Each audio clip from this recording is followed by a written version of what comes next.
37 of the House of Commons Standing Committee on Industry, Science and Technology. Today's meeting is taking place in a hybrid format pursuant to the House Order of January 25th, 2021. The proceedings will be made available via the House of Commons website. So that you are aware, the webcast will always show the person speaking rather than the entirety of the committee. To ensure an orderly meeting, I'd like to outline a few rules to follow. Members and witnesses may speak in the official language of their choice. Interpretation services are available for this meeting. You have the choice at the bottom of your screen of either floor, English, or French. Please select your preference now. A reminder that all comments by members and witnesses should be addressed through the chair. Before speaking, please wait until I recognize you by name. And when you are not speaking, please make sure that your microphone is on mute.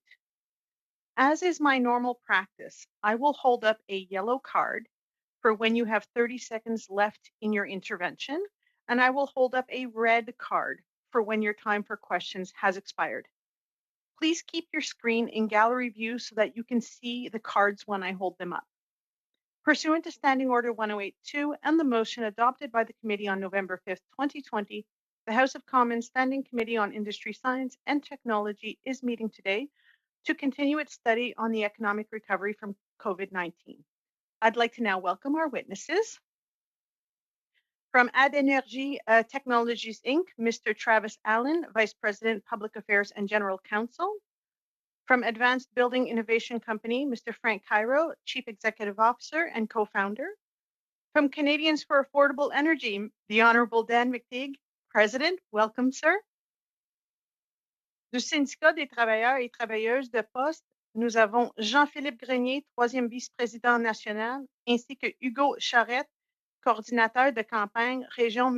So we have Jean-Philippe Grenier from the QPW, Lorraine Abdul as coordinator for Ambition Climatique, as well as Caroline Brouillat, analyst, and Director of Upper Canada, Marianne Champoux-Imon, Director of Sustainable Development, as well as Mr. Shanks, Director of Communications of Sustainable Development.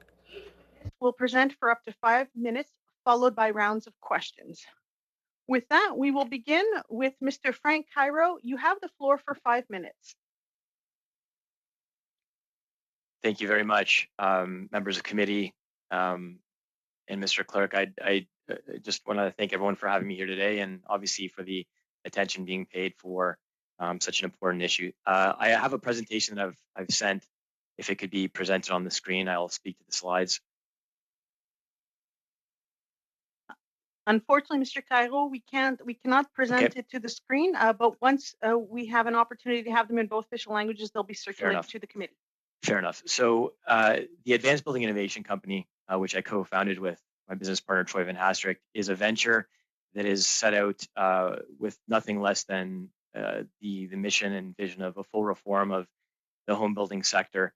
We are a land development company and a home building company, as well as obviously having founded the Advanced Building Innovation Company to make some change to the way that new homes are built, land is developed, and our main focus relates to the implementation of home system and component manufacturing, robotics and automation, including integration of data science, machine intelligence. I'll use the coin words, artificial intelligence and machine learning.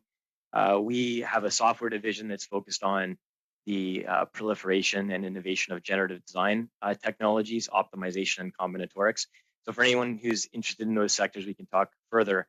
But I would say that a big part of our business as well is research and development related to the home building space.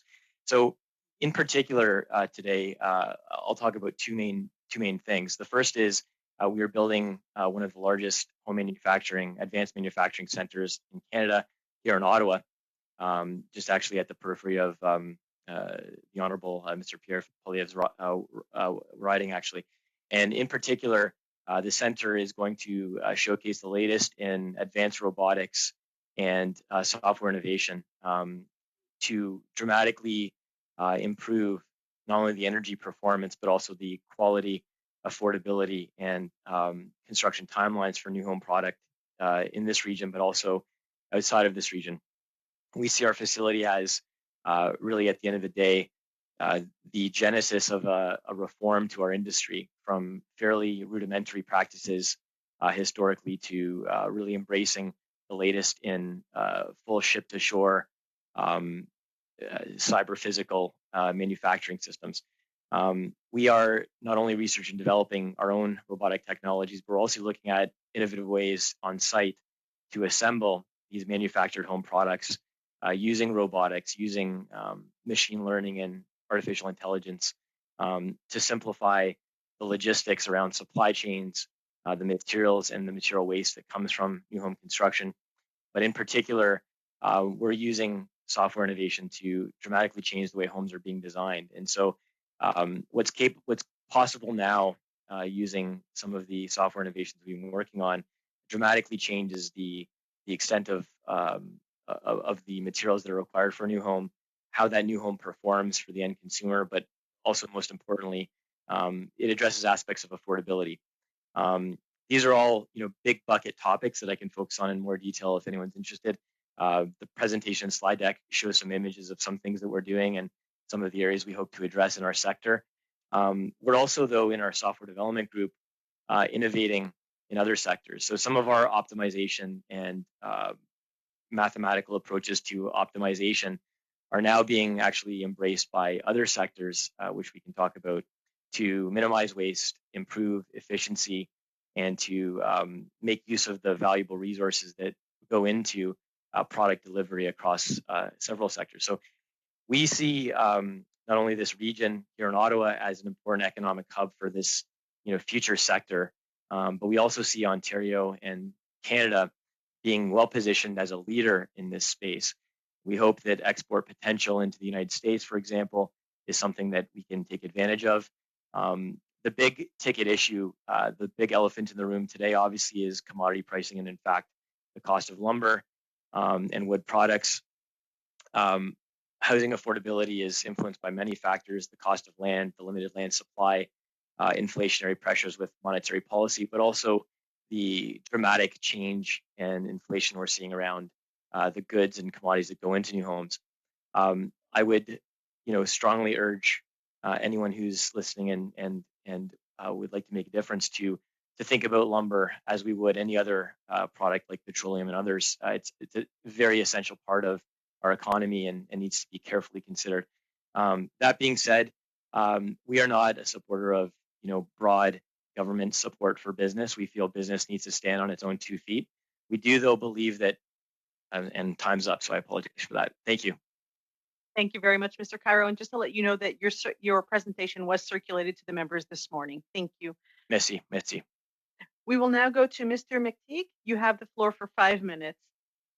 Thank you, Ms. Romando, and what a pleasure it is to be back after 10 years. I wonder if you all missed me. To all of my colleagues and guests here today as witnesses, thank you for presenting, and I look forward to the calls and questions that you may have. We may differ on some ideas, but it's really awfully good to be back, and thanks for inviting me. Je veux tout d'abord vous remercier de l'occasion que vous m'avez donnée aujourd'hui pour m'adresser. You gave me today the possibility of addressing myself in English, in French rather, and I am here as a president of an association called Canadians for Affordable Energy. We are a nonprofit organization composed of about 200,000 people who have been following us on various social medias. This number is increasing all the time because people are worried about what is happening with the energy sector. English, so I hope I don't mind. I don't lose the interpreters in the process. I know sometimes this can be a bit of a challenge technologically. Our focus is simple. Affordable energy has to be and needs to remain our foundational effect on the well-being of Canadians. Keeping energy affordable requires constant attention, as there needs to be a steady pushback against policy pitfalls that appear to threaten it. COVID-19 and the lockdowns imposed because of it have had a huge, I can't underestimate and underemphasize that, have had a huge economic impact on Canadians. Massive amounts of public dollars are being spent to soften the pain of that impact. Governments are using, unfortunately, the excuse of COVID to spend even more, causing massive debt in our country. Our children and our grandchildren will have to pay for that, and this, of course, accumulating at an unprecedented degree. An economic hit from the epidemic, of course, is to be expected. What is not expected is the piling on of more debt and wasteful spending under the guise of a response, when in fact is spending aimed at redesigning the economy in the image of the government's ideological bias. That campaign. The reconstruction campaign of this Liberal government, and I stress this as an ex-member of the Liberal Party for more than 17 years, and this is about ideology. It is a radical environmental program that is trying to dismantle the fundamental elements of our extraordinary country. Are ordinary Canadians in the millions. How? Well, first, through a carbon tax that is now set to go to $170 a ton within a decade, adding thousands to every family's annual costs, of which only a portion will flow back to those in terms of rebates. Second, to the clean fuel standard, which despite claims of this government amounts to a second carbon tax for the consumer, as it will drive the price of energy up. Third, I don't want to take away from what Mr. Cairo has suggested here, through building code changes that will make expensive housing even more unaffordable. So the question is, what if you can't have an affordable furnace in your home? What if you're required to meet a new building standard that dramatically raises the cost of basic energy services? This is what is, in fact, coming to us. And it is obviously a building code campaign, which I refer to as a third carbon tax. Fourth, through huge outlays of taxpayers' hard-earned dollars and a variety of government programs, that amount of picking favorites in fuels and technology, programs like electric bus subsidies and biofuel subsidies. These and other government actions are massive expenditures that will not expedite recovery. Some government spending will provide temporary boost, but that will have the net effect of enriching a handful of those who have placed themselves strategically close to the government and, of course, decision makers. Think of renewable companies pushing how green and economic they are when you know full well that they can't survive without public dollars. Think of countless other companies that will pile on trying to find some way to access public subsidies to get their piece of the largesse. Think of hedge funds, think of banks, lending institutions. Think here of the financial industry investors who are riding the green wave to create investment opportunities while virtue signaling with their rhetoric about how we need to act. Our energy system is one of the most robust in the world, and I think there is no debate on that. We are blessed with extraordinary fuels, technologies, and human know-how, but we're now under the spell of those who say it needs to change, and we definitely know what's best. I see my time is up, but I want to point out that it's time to stop interfering with the economy. It's time to look at technology, not taxes. Thank you very much. We will now go to le syndicat des travailleurs et travailleuses des postes. Vous avez 5 minutes. You have 5 minutes. Thank you, Madam Chair. First of all, I would like to thank the members of the committee who have helped out so much post-COVID-19. My name is Jean-Philippe Grenier. I am the third VP of COPW, and I'm here with my colleague Hugo Charette, who is the coordinator for campaigns in the region. The reason we're here today is to talk to you about a campaign that we have been leading since 2016 for sustainable what we call delivering community power. This is a campaign that we have been leading since 2016. It is, in fact, what we have done in order to fight climate change and offer new services within Canada Post. So we've combined new services and climate change that we would be able to offer everywhere in the country with the idea of economic recovery. So we're here today to talk to you about two important aspects that are really important to us. We're talking about the electrification of our fleet, but also electrical charging stations. So these are the two important aspects that I would like to point out here. And of course, you can look at all the other different things that we're doing on our website. Now, we have other we know that we emit greenhouse gases, we transport goods and services, but Canada Post also has the largest fleet of vehicles. That is to say 20,000 vehicles, 13,000 that belong directly to Canada Post, and 7,000 that are personal vehicles for rural and suburban mail carriers. They're their own, but they use them for delivering parcels and mail. In fact, for the last few years, we have been pushing the employer to electrify the vehicles. And the position of the employer is, I quote, that they are transforming the fleet by replacing traditional delivery vehicles at the end of their useful life with hybrid and electrical models. So when you replace a vehicle at the end of its useful life, so new and hybrid and electrical models. So that's the position of the employer right now. But in fact, in spite of the fact that there's been a consensus on the electrification of transport, we're still using hybrid. Right now, as a society, as a corporate crown corporation, we're still using old technology, which is hybrid, and we really need to change that.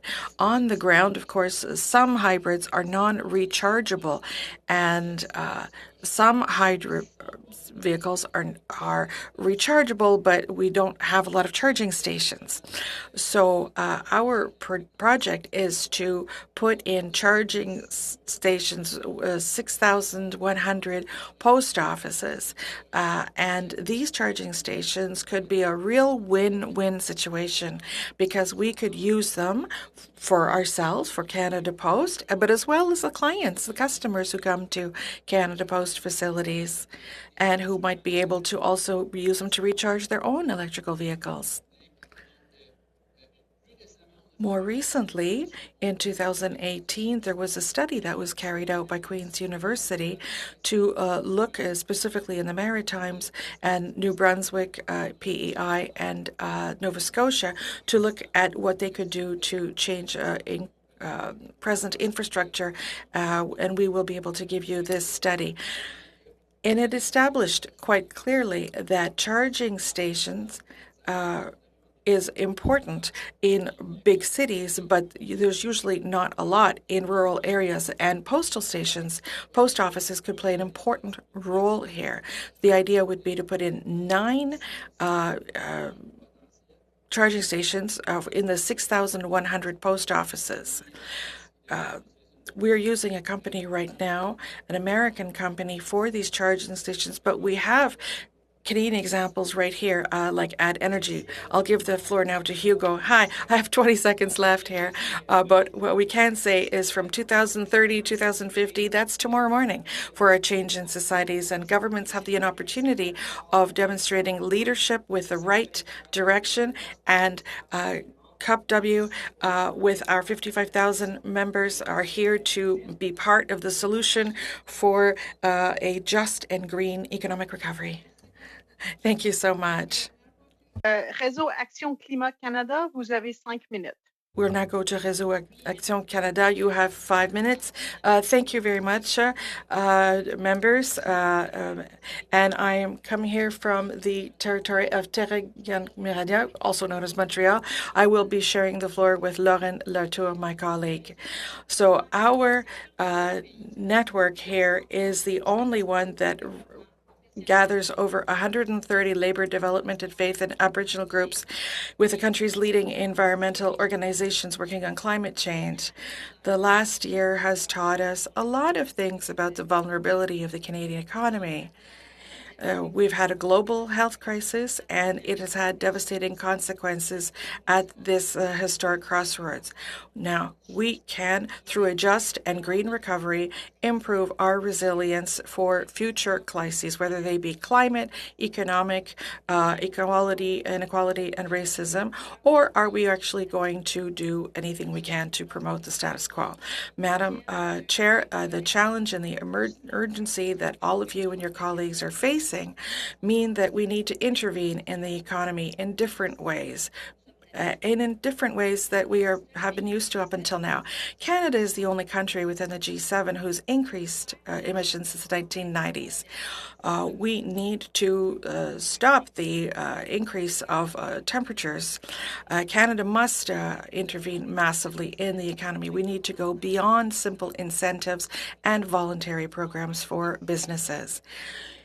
The size of this challenge means that we need to take what we'd call a moonshot approach, such as the transformation that was required during WW2 and the space race, and more recently, the global effort to develop and distribute vaccines quickly against COVID-19.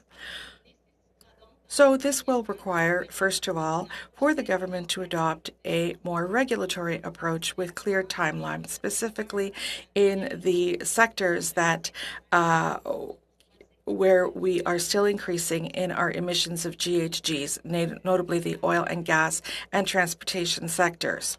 For instance, when it comes to transportation, a part of what we have to do in terms of the land use and planning and public transit, it'll be important to go beyond these incentives and purchase EZEVs and provide a national mandate which will oblige automobile retailers to progressively increase the proportion of electrical vehicles sold. This will permit the presence of assembly lines and supply chains in the electric vehicle sector in Canada. Secondly, we need to increase the scale of climate investments. Many experts have said that we should be spending anywhere between 1 and 2% of the Canadian GDP per year. That's to say $20 to $40 billion in order to decarbonize the economy. The Centre for Canadian Policy of Alternatives has estimated that 0.25% of the GDP is committed to climate spending in the April budget, even though there are some historic investments here. Now, my colleague Lauren will talk to you about the rest. Thank you. To begin, I'd like to echo my colleague Ms. Bouillette's thanks for the opportunity to address the committee. We in Canada have a highly knowledgeable, well-skilled workforce capable of building the technologies that will usher us into carbon neutrality. To do this, we need to channel public investment towards real solutions and support workers and communities in order to make these technological shifts at the scale required. This means, first, that green strings should be attached to all public investments. Financial support to industry must be predicated on conditions that result in a transition to zero emissions, and condition support to emissions-intensive sectors on either actions being taken to significantly reduce emissions or acceptance of regulatory changes that will drive such a reduction. Second, we are in the midst of an intimidating global economic shift, driven not only by COVID-19, my notes disappeared, driven not only by COVID-19, but automation and competition, and exacerbated by the climate crisis. A just transition requires decision makers like yourselves to ensure that when industries and jobs are phased out in the coming years, the burdens of adjusting to these social changes are not shouldered unfairly by affected workers and communities. The federal government has recently reaffirmed its commitment to implementation of a Just Transition Act, legislation essential to the sweeping intervention in the Canadian economy described by my colleague. Many jurisdictions have adopted policies supporting a managed decline of the fossil fuel industry. Denmark, for instance, will stop issuing new licenses for oil and gas exploration, phasing out fossil fuels by 2050. And California Governor Gavin Newsom has announced taking action to phase out fossil fuel extraction. Madam Chair, just transition is a foundational principle recognized by the International Labour Organization and embedded in the Paris Agreement. I'd like to take a moment to highlight one of Climate Action Network Canada member organization Unifor's 7 asks of government related to the formation of a Just Transition Act for Canada, which advocates for the promotion. My apologies, you're over time. Perhaps if you could just conclude and then we'll go to the next speaker. Yeah, absolutely. To conclude, we urge committee members to seize the opportunity to have decision makers play an integral role in pushing for bold and ambitious policy. And on behalf of myself and Carolyn, we appreciate the time today. Thanks so much. Thank you so much. We will now invite Keurig Dr. Pepper Canada. You have 5 minutes. Mesdames et messieurs les députés, au nom On the behalf of Dr. Pepper Canada, Keurig, thank you for being able to present our approach for sustainable development. And we think that it will support the committee in its practices for supporting more sustainable practices. We want, of course, to eco-conceptions and circular economy concepts. This is part of our business projects. In the last few years, we have made many steps.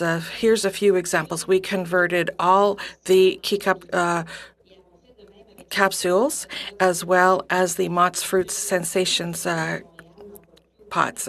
We are not sending any more residual materials to waste sites, and this is a great big project, and it needs the conditioner of plastics in Canada, which contributes to a circular local economy. Since 2020, our situation has allowed us to reduce the use of virgin plastic materials. And we will, in the next few months, transition some of our chief beverage labels. And this is going to allow us to and force us to reinvent ourselves, and it'll allow us to come out stronger. We sincerely believe that this is an opportunity for us to rethink in how we are doing things, make things more sustainable. And it seems that the circular economy is the way to do things properly. We have here a vision that is going to allow us to work more transversely in our organizations. Allow me to add a few precisions when it comes to the circular economy. By 2025, we want to make our packaging materials 100% compostable and recyclable. Ultimately, we want to integrate a number of our coffee products, our capsules, our cans, and all of the cardboards. We are working right now to work on sustainable situations for cans, and we're going to help the Government of Canada to reduce our products. But this takes resources, it takes time, and we want to choose a viable and sustainable solution, including GHG emissions. This has shown us that the solution of really sustainable solutions is through collaboration.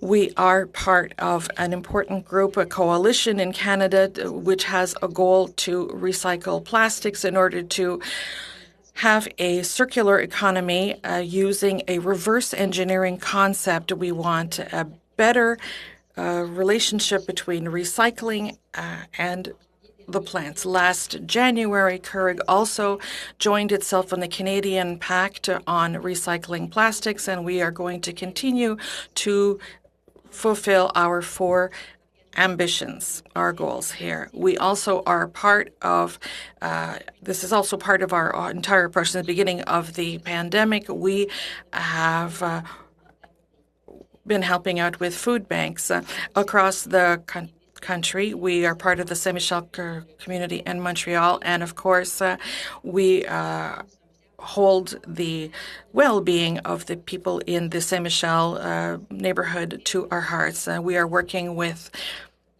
reputable partners. We are going to be opening our vaccine clinic at the end of May in a very vulnerable area. As to our other engagements when it comes to sustainable development, I will remind us that how important it is for all Canadians to buy sustainable products, and we also have many other projects that are going to help Canadians, and the participation of our and commitment to continue partnering with the Government of Canada as it strives to achieve its current and long-term sustainability goals. We strongly believe in the collaboration efforts between the government, our industry, and consumers to create a circular economy. Merci de votre attention. Il me fera plaisir de répondre à vos questions. Thank you for your time. Merci beaucoup. We will now go to Mr. Travis Allen from Ad Energy. Welcome to INDU, sir, and you have the floor for 5 minutes. Merci et bonjour à tous, Madame la Présidente. Hello, and welcome to everybody, Madam Chair, and this opportunity to participate in this committee. My thanks to the folks who helped me figure out my tech problems and for your patience. I work at a company called Ad Energy, which was founded by our CEO in 2009 in Quebec City. And it was actually built out of his master's project. So this is a real example of commercialization of academic work. And over the last decade, our company has grown to more than 200 employees. Our Shawinigan plant has built over 40,000 charging stations that have been distributed across North America. And we have a network operations center and R&D lab in Quebec City and also in Montreal. And while we are a very proud Quebec company, we are expanding rapidly. So we've deployed stations all across Canada up to the Yukon, as well as in the United States. We've done custom mounted curbside stations in Los Angeles. We just announced this morning that we're deploying over 100 stations in New York City. And also in the Midwest. And we're also a proud Canadian company that has a heavily Canadian supply chain with approximately 85% of expenses paid to Canadian suppliers. COVID for our industry had a significant effect. It did lead to a drop in demand as companies limited their capital expenditures while they were trying to make sure that they weren't spending too much money on things that could be avoided and were planning out the global economic response to COVID. But it is bouncing back. And just to give an example from our company, we're bigger than when the pandemic started. We're investing in expanding our Quebec production facilities, and we're also looking at a new US plant to try and help serve that market. But as we emerge from this crisis, I think there are some really important questions that all of us need to be asking and that Canadians are asking themselves. And the first one is, how do we make the most of the opportunity to refocus our economy? And how do we set ourselves to succeed in the new net zero world that we are working towards? In our area, which broadly defined is the transportation sector, Canadians are going back to work. That means that transportation emissions for those that drive personal vehicles are going to rise again. And we know that Canada has new ambitious climate targets, including a reduction of 40 to 45% by 2030. Our allies in the United States have set targets of a 50 to 52% reduction over the same time period. And so the answer is that if we're going to meet those climate targets, what needs to happen to the transportation sector is a full-scale reduction in those emissions. Transportation creates the second most emissions in Canada, and it's growing. And so if we want to actually get to our targets without taking all of the impact out on other sectors like oil and gas or industry, we need to figure out how to deal with transportation emissions. And that's why Canada and other countries are investing in charging stations and vehicle incentives. In the United States, President Biden has announced a 500,000 charging station investment to be deployed to try to go to that end. And so this is happening, and it's frankly beyond Canada. I mean, this is happening in Europe, it's happening in Asia. This is the direction that the transportation sector is going. But the more sort of specific question for Canadians is, what role do we want Canada to play, and what role can Canadians play in terms of jobs?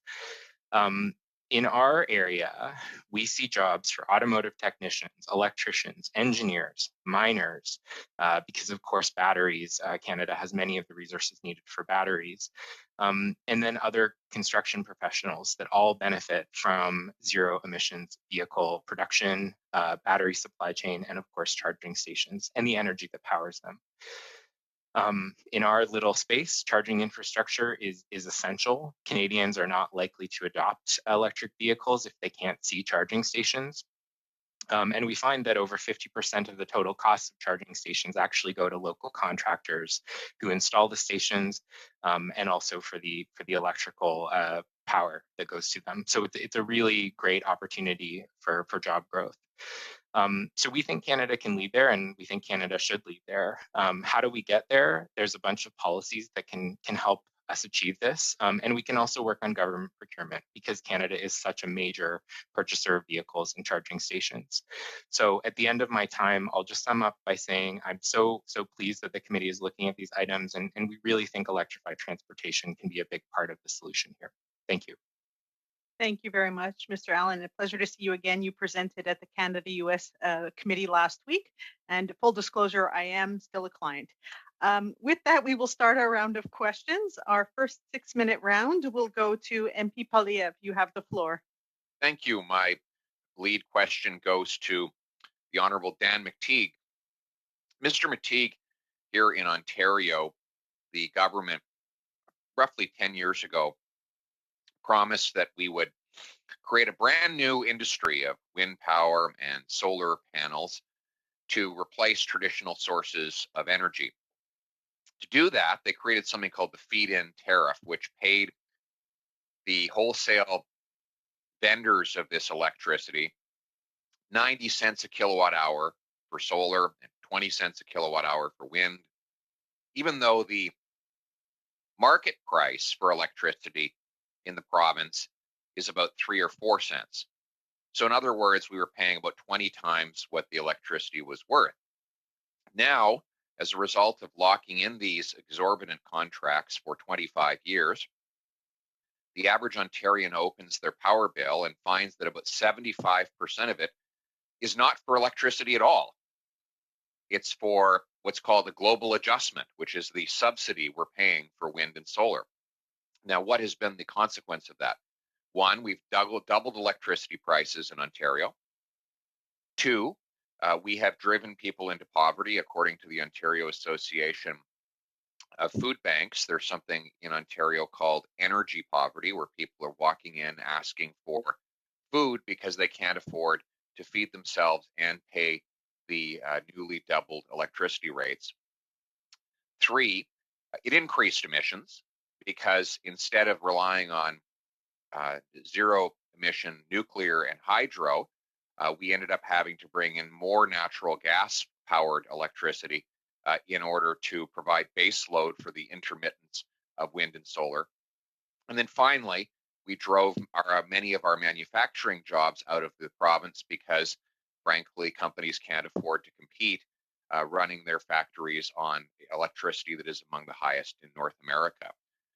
Do you, Mr. McTeague, you are a former Liberal MP, do you worry that the monstrous new subsidies that the current government and a whole series of activists and corporate interests, self-serving corporate interests, are advocating for will similarly harm the environment, drive up poverty, and increase inequality? Well, that's a very good question, and it's there's a lot to consider there. I recall sitting with a former colleague of all of yours, my good friend who I introduced to the Liberal Party many years ago, Arnold Chan, when he worked for the province, and pulled me aside, ironically, at a little bistro on Yonge and Shepherd, I think, in Mr. Sassey's riding, to suggest that the Green Project, the Green Energy Act, was going to leave a devastating impact on Ontarians. 10 years later, he's correct. And of course, I look at my bill, 5.7, 5.8 cents a kilowatt hour, now moving to 17 cents a kilowatt hour. Massive increases in the cost for pretty much everyone, not just manufacturing, as you pointed out, but for consumers. And let's not forget, a $6.5 billion debt that the province of Ontario is incurring each and every year in order to, as it were, cushion the effect of these increases. If you want an example of how not to go about pushing green energy, the Ontario model, for which many of my colleagues in the House now have really derived their push on energy, now sit. This is definitely not a model in which to follow. What concerns me about all this, though, is that there is very little discussion about the fact that Canadians are seeing ever increasing levels of cost, the cost of living, the material effect it's having on their bottom line, is it any wonder, Mr. Polyev, that we see MNP, insolvency trustees, coming out saying that 53% of Canadians are less than $200 away from bankruptcy. So while we talk about all these wonderful ideas, how we want to convert the rest of the world, while we're dealing with a veritable crisis, a health crisis, not a climate crisis, why are we talking about something that is completely irrelevant, perhaps devastating to the economy as a whole, at a time in which we should be rewarding and working hard to get our energy sector back up and running? We have a great record. I was a member of Parliament for a riding that invented clean energy. Long before, it was 20 years before that, we had things such as, so 50 years before that, we had the Adam Beck hydroelectric projects. We have produced clean energy. We should continue down that road, emphasize technology as it comes forward and not taxes that burden the Canadian economy at a time that is extremely sensitive to most Canadians. Madam Chair, we're losing the sound. Is My lagging. internet's down. Yeah, I've just paused your clock. I'm not sure if you could give us about 10 seconds. I want to see if we're able to hear you, because translation cannot pick up your sound. Okay, hang on. Yeah, thank you. Dan, stop using internet. Mr. McTeague, you're not on mute. I know. Okay. Do you want to, if you can go back about 20 seconds and then we'll start back the clock. Thank you. Thank you. And technology is still eluding me, but not. The idea behind green energy is a wonderful thought, but it has to take a second place, a second seat, and a back seat, I think, in regards to the cost, the time in which Canadians are not able to make ends meet. As MNP has quite rightly pointed out, 53% of Canadians are now in a situation where they're less than $200 away from going bankrupt. So I think these are very sobering numbers. We should take those into consideration first. And according to the Ontario Auditor General, the Green Energy Act is going to lead to overpayments for electricity amounting to about $130 billion over 3 decades. That's enough to fund Ontario's healthcare system for almost 2 years. That is the real consequence of these schemes. And of course, it is a monstrous wealth transfer from the working poor to the super rich who've gotten all of these sweetheart deals from the government. So let's keep these facts in mind before we sign up to these massive new interventions that will, as always, favor the rich, punish the poor, and do little for the environment. Thank you. Thank you very much, MP Polyev. We'll now go to MP Lampropoulos. You have 6 minutes. Thank you, Madam Chair, and I'd like to thank all of our witnesses. En particulier, merci à Madame. And particularly Madame Brouillette and Madame Latour. I found that your speeches were really aligned with my own way of thinking, so thank you for that. And I'd also like to give an opportunity for Madame Latour to be able to finish what she had said, because I would like her recommendations to be heard. Thank you. Oh, I really appreciate that. Thank you so much. I was really a moment away from finishing when I wrapped up. What we wanted to add was referencing our friends and member organization Unifor, who is one of the largest private sector unions across the country, representing millions of laborers and thousands of communities. They published 7 asks of the Canadian government for a just transition in Canada, and one of them really speaks to us and speaks to what we're sort of the main point we're hoping to get across to the committee today.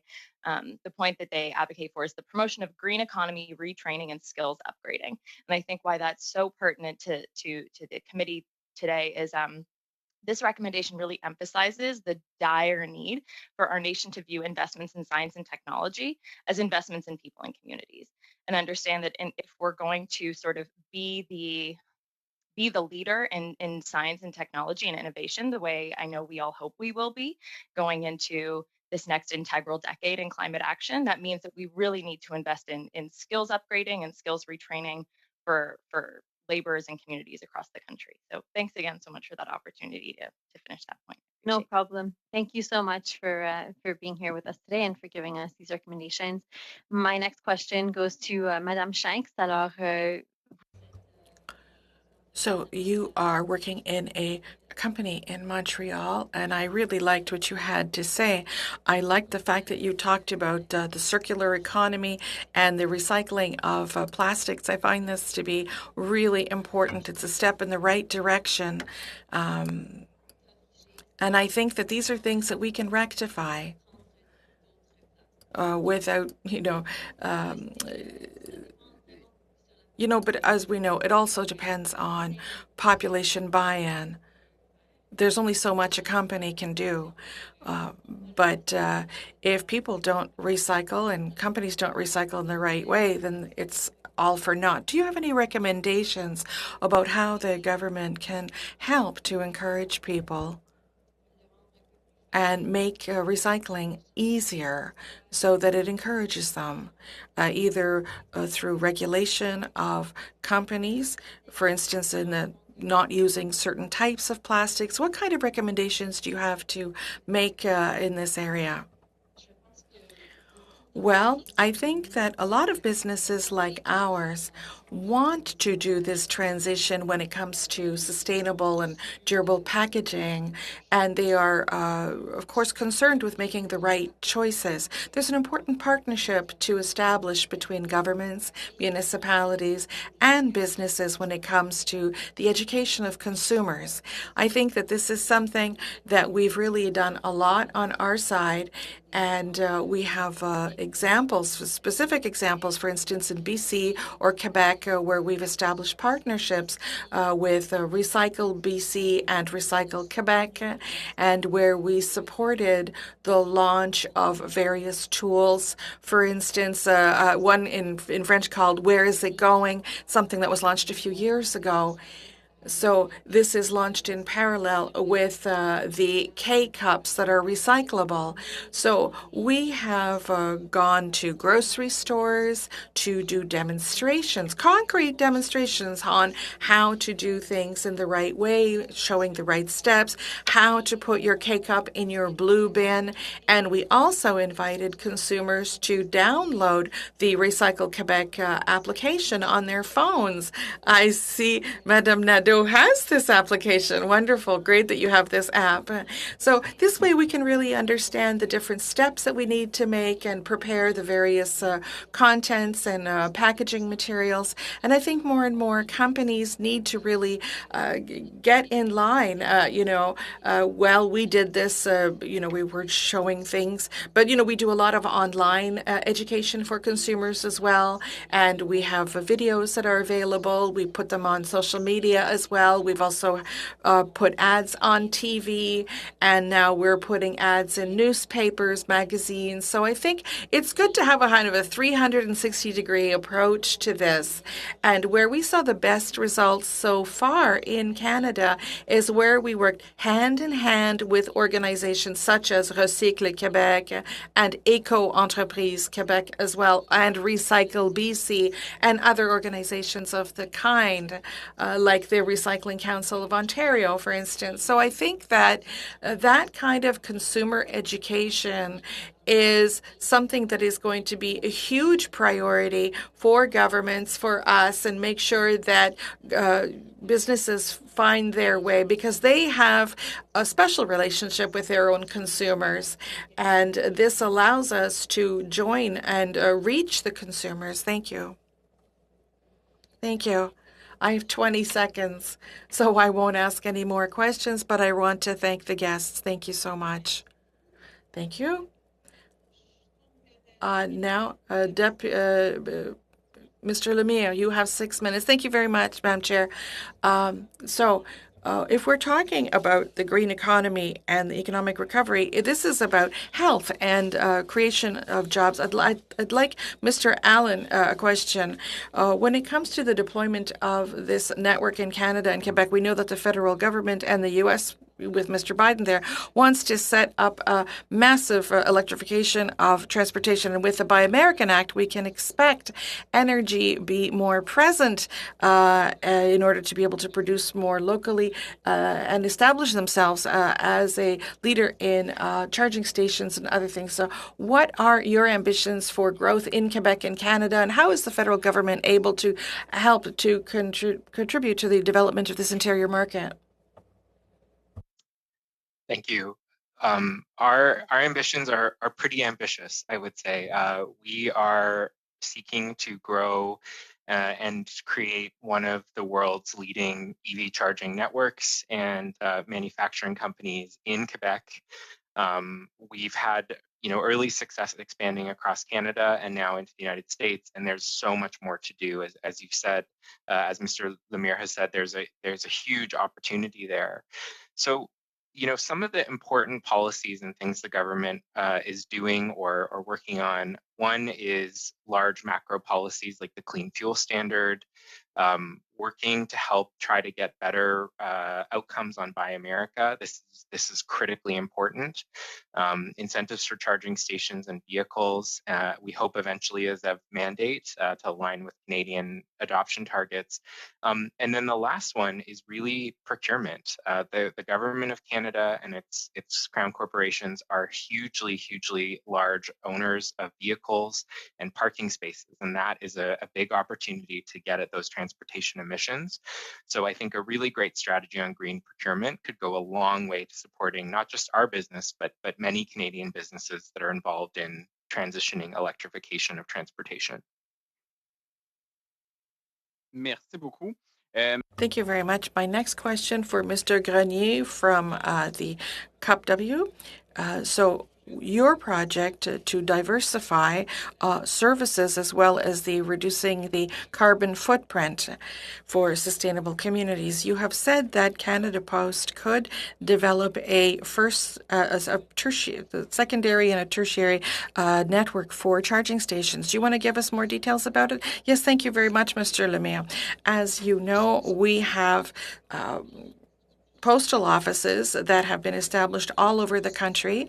Most of them must stay open even in little places, especially in rural areas. And this means that very often you have to go through several villages, and each of those villages has their own post office. And this could truly be an actual advantage to have charging stations in small communities.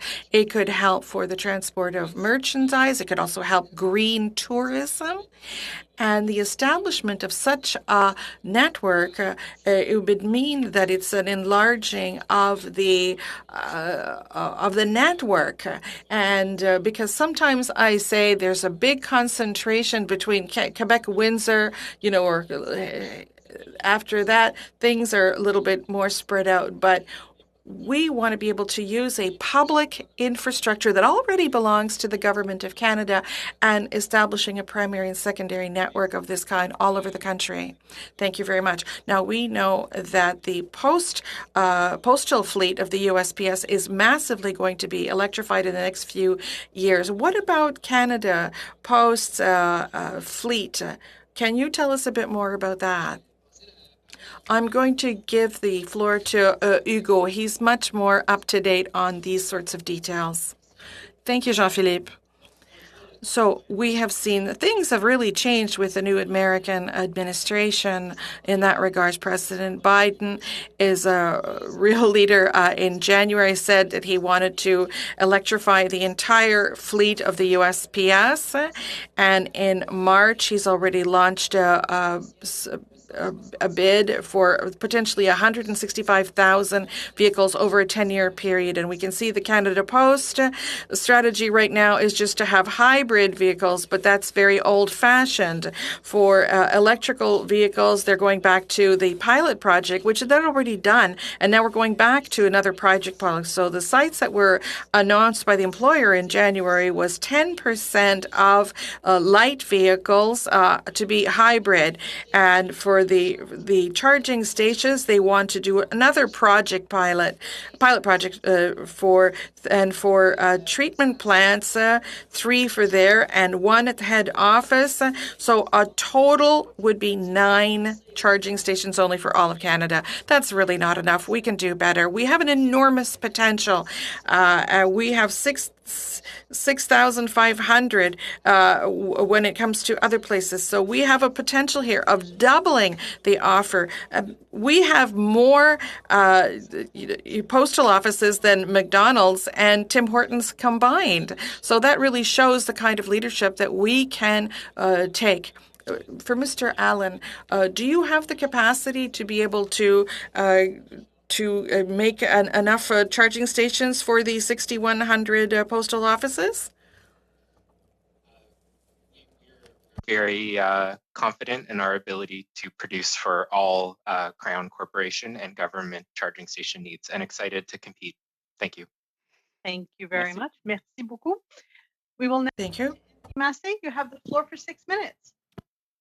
Thank you, Madam Chair, and thank you to our witnesses. My first question will be to Mr. McTagg. Welcome back, and thank you for your work here for many years, but your counterfeit work was actually very significant, and I wish more attention could come up on that again, but those were some good initiatives that paid some good dividends at that time. I want to ask you, though, about Line 5. Right now, we're actually going to have an emergency debate tonight in the House of Commons on it. Just your thoughts as to its current status, and also to this is about replacing a current capacity, not building new capacity. What would be the vulnerability if it's basically taken off the shelf? Well, great to be here, Brian, Mr. Massey, and I agree with you. This is a great committee that has been able to achieve much, notwithstanding partisan differences. I hope to see that continue under the leadership of all of you here, but yourself as well as being the dean of this committee, and I almost think perhaps even the House of Commons. Mr. Massey, if anybody in Eastern Canada gets carried away with the idea of the new economy based on green, they may want to remember that should Line 5 close, fully 50% of all the propane supplies in Ontario and Quebec and the Maritimes, fully 45% of all the fuel, jet fuel, diesel, all of the things that we tend to overlook here, not just in this discussion, but in all of our interest in having a great rebalance, a great reset, build back better. We tend to forget the significance of the existing current market, which isn't just something that's conducive to affordability and great jobs across Canada, being our number 1 export, oil and gas. You'll remember, Mr. Massey, I was no big friend of the big oil companies. I took them on in the way no other member of parliament has or since has taken them on. And I continue to do that today by providing people an idea as to how they can best manage their finances. But I got to tell you, if Line 5 does close, consider that to be the worst case scenario of a situation where we would see the crippling of the Ontario and Quebec markets. The Quebec plant, Suncor, would be without at least 50% of its fuel. Now, some suggest that they can get the project restarted where they can get an oil pipeline from Portland, Maine, all the way back into Montreal to help alleviate. But we're talking 540,000 barrels of oil. We're talking about the entire infrastructure of our economy. Yes, even at a critical time, the PPE, the chemical, petrochemical sector, all of these sectors would be affected, not just materially in terms of lost jobs, but also increased prices and a potential for pretty much a shortage of energy as we head to summer, at a time in which the pandemic hopefully will come to an end or nearing its end. We could very well see a scenario unfold where Americans have no trouble adapting, given the massive amount of pipelines that they allowed to be built under previous administrations, while Canada has been navel gazing. Our other alternatives, like Energy East, as we know, the regulatory changes by this government made it impossible for any new for that particular project to go ahead. It is a line, of course, that's existing and currently in place. So there really, Mr. Massey, aren't a lot of other alternatives available. And at a time in which we're, contemplating all sorts of, the world of great new forms of energy and wishing away the idea that somehow we're not a clean country in terms of our energy matrix. Nothing could be further from the truth. We are probably the cleanest country when it comes to production of energy. We now find ourselves at a significant and distinct disadvantage. And for all of us over the summer, should this happen, should a court uphold Gretchen Whitmer, the governor of Michigan's challenge to shut down that pipeline, I think we'll be talking a little bit about more important things to our constituents. That's being able to put food on the table, making sure they keep their house warm, being able to eat, being able to move goods and services without this pipeline. So putting all our eggs in one basket, I think maybe this committee should also be discussing, not that it's for me to do that anymore, how we get more pipelines built in this country to protect our energy sector and to protect the interests of Canadians. And you mentioned about constituencies, and I do want to draw to a particular equation and situation here. Is I know you have an auto background as well too. So in my riding, where we make the Pacifica minivan, it's also a hybrid, and so we're trying to transition. And I've been pushing for a battery plant and a number of different new initiatives in the auto sector. We're seeing that. If Line 5 goes down, though, and the cost of energy and even production of the cleaner energy alternatives, being the hybrid Pacifica and so forth, will that compromise our competitiveness, especially when we're looking at nations like the Eastern nations or other places that don't have the type of standards and environmental oversight. I worry about the cost skyrocketing. So we try to transition to this hybrid, and it has electrical component for it, becomes almost uncompetitive, and then we put ourselves out of the transition business. Yeah, a very good question, Mr. Massey. I did work for Toyota Canada, public relations, Lexus Toyota. I introduced the first hybrid model in Canada. You would know it today as the Prius. It was called back then the Tsunami. We changed the name for good reasons. And while it is older technology, it is still nevertheless, as in electric vehicles, not everything that is new doesn't have a background in being old. We had electrical vehicles in the 1920s. We abandoned those. It's not to say that we shouldn't proceed in that direction. But what are we trying to achieve here? The economic impact of saying, if we shut down every vehicle that's internal combustion engine around the world, that would see a 6% drop in carbon emissions globally. So, it's a nice idea. And short of those who have money and interests and are funded by taxpayers and subsidies to espouse, the new technology, the new green economy, I think we have to deal with facts at hand. If we see the Pacifica model being threatened, I think that's a signal to the rest of Ontario just how bad things are going to get. The closure of Line 5, among other things. Thank you so much. Unfortunately, that's the end of your time, Mr. Massey. And before we start our second round, I just want to let committee members know that last month, the Special Committee on the Economic Relationship between Canada and the United States tabled an interim report specifically on Line 5. So if you are interested, it has been tabled in the House and is available online. With that, we'll start our second round of questions, and we go to MP Dreeshen. You have the floor for 5 minutes. Well, thank you very much, and thank you to all of our witnesses. Of course, one of the things that we've been hearing lately is, from our environmental activists, their commentary, which is so much an anti-oil rhetoric. We forget that our Aboriginal voices are out there saying that they need oil and gas, natural resources, jobs, so they have been committed to that. We sometimes forget that this highly skilled workforce that we have has come about because of our commitment to our natural resource sector and the wealth that it has been able to attain for all Canadians.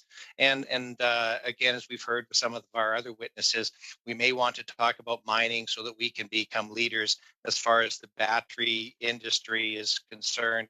But what makes us think that this is going to be easily attained when we have a Bill C-69, which is probably one of the biggest barriers for this, overregulation? Again, we heard how it takes months in some countries to be able to get approval, and it drags on for years and years here in Canada. So obviously, we have a lot that has to be done for us to deal with this. So we talk about our ethically sourced coffee, but we don't talk about ethically sourced oil and gas. So these are some of the concerns that I have.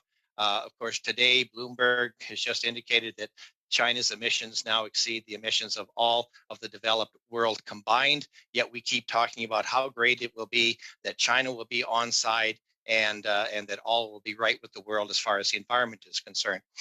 Mr. McTeague, I wonder if you could tell this committee what the impact of the Liberal government's decision to triple the carbon tax will be on the Canadian economy. Will it help to meet our emissions reductions targets, or will it simply cripple businesses, stifle innovation, and make Canada even more uncompetitive on the international stage while doing very little to reduce emissions? Mr. Dreeshen, there's a number of ways to answer that. and I thank you for the question. I don't mean to take away from everyone else, but I think the reality is that if we're not careful in the approach that we take here, we may very well put Canada in a situation where it gets credit for nothing, not just its clean energy, but think about our ability to sell more LNG to China. But because we have pipeline blockages in this country tolerated by this government, and I hate to say that, we saw this before the pandemic. The economy came to a virtual shutdown. We have signed a Paris Climate Accord agreement, which your party, by the way, supports, Mr. Grecian, that says Canada gets absolutely no credit for the amount of natural gas it could sell to stop countries like China and India from building more coal plants as an alternative. We have the solution here, not just the technological solutions, but I suspect that we tend to get a little ahead of ourselves and saying, here's where we want to go, but we can't do it alone. And we certainly shouldn't be penalizing Canadians to achieve that. And we should also celebrate the fact that we have significant clean energy to begin with. Les projets Hydro-Québec.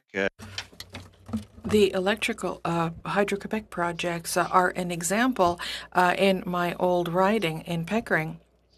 And there are nuclear centers too. But we have to talk about money here. No one seems to want to do that.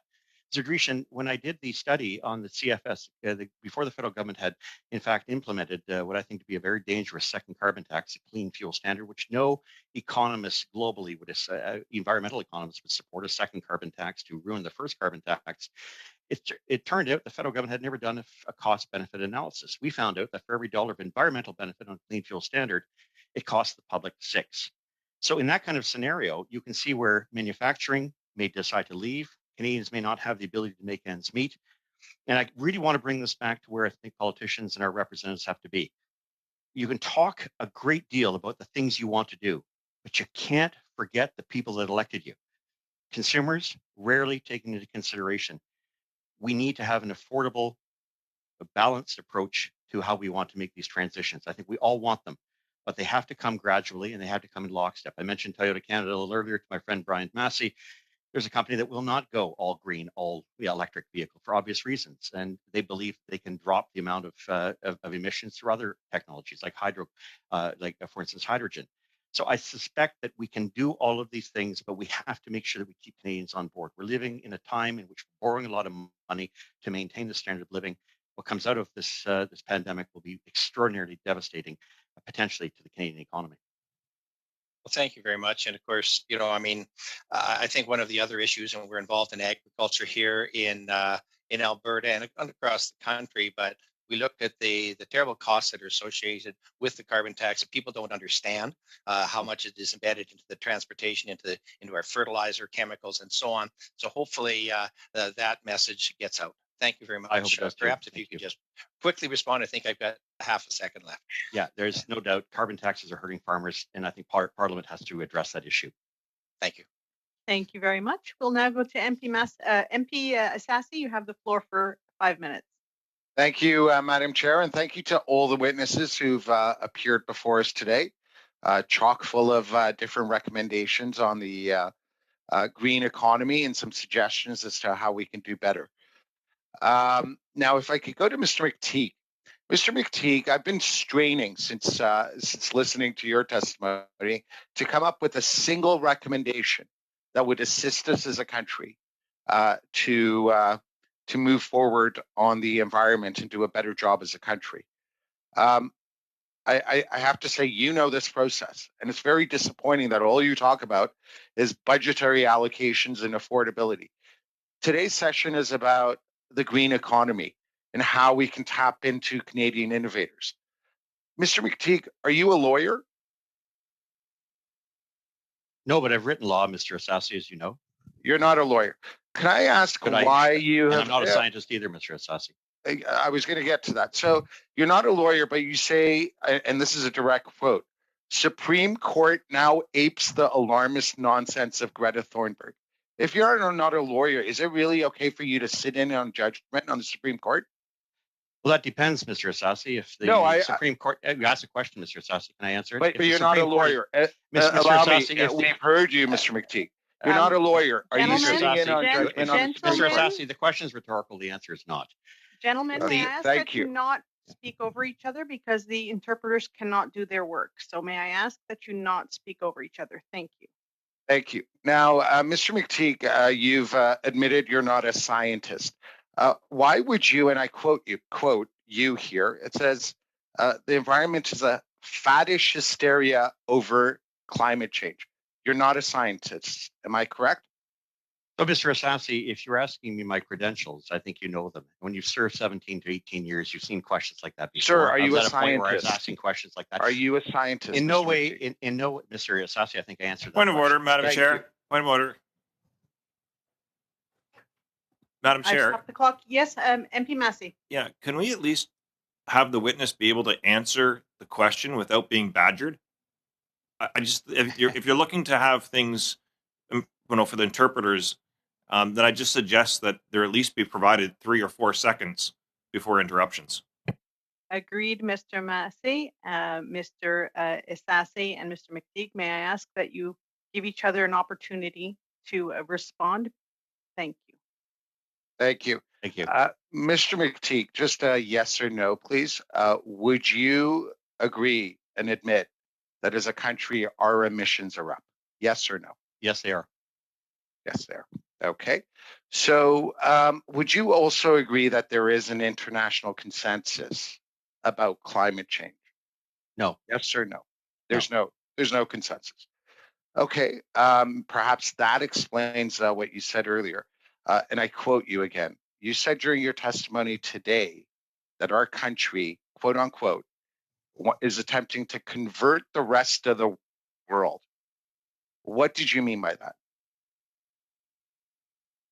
Sorry, what section were you referring to, Mr. Asasi? My questions before other members or the initial commentary? Well, I think there is an international consensus about climate change. Sorry, in all due respect, I think you asked me a question, not about the question I just answered, but in fact, this one here. You said that I've said something in testimony. Can you raise where that was, or can you have liberal research change that for you? Yes, I can repeat it if you like.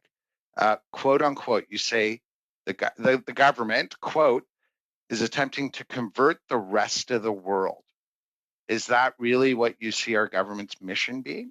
Given that every other country seems just as concerned about climate change as Canada is?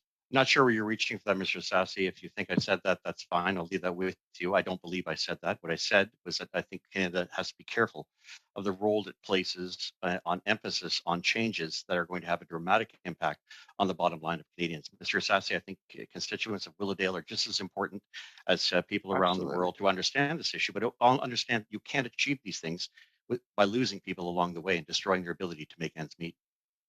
I appreciate the importance of Canadians and the views that they hold. And that's precisely why I don't understand, despite everything that we hear about Canadians are very much concerned about climate change. And that's precisely why I don't, quite understand why you would call Canadians engaging in faddish hysteria over climate change. Well, Mr. Asasi, I think it's fairly clear that when you have a government saying that they can change and grandstand on targets and say we can achieve 30% below 2005 without taking into consideration what we've done already prior to 2005, shutting down coal plants as an example.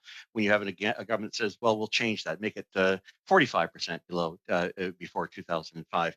It is faddish and it is cliquish. And the problem you're seeing, Mr. Asasi, is that increasingly there's and I disagree with your point. I think only 24% of Canadians see climate as an important issue. The other 75% are interested in jobs, healthcare, and they're interested in making sure that Canada does a good job at getting back onto its economic feet after this pandemic is over. I think that's something that would be far more advisable in my years of experience, Mr. Asasi, in 6 terms as a Liberal member of Parliament, and lead on consumer issues for our party at a time when it used to care about consumers. Thank you. Thank you so much. We will now go to Député Lemire. Vous avez 2 minutes et demie. Madam Chair, I would like to ask Mr. Travis. So at Energy, you have intelligent charging stations. Tell us about these. How is your technology going to try and flatten these energy consumption summits, peaks?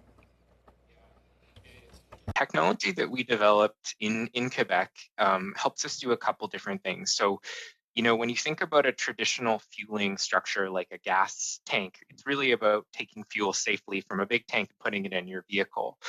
But when you're using IoT connected or Internet of Things connected things like charging stations that are networked, what you're actually allowing is you're enabling a whole range of data reporting and analysis that helps our utility partners to understand the impacts on their grid.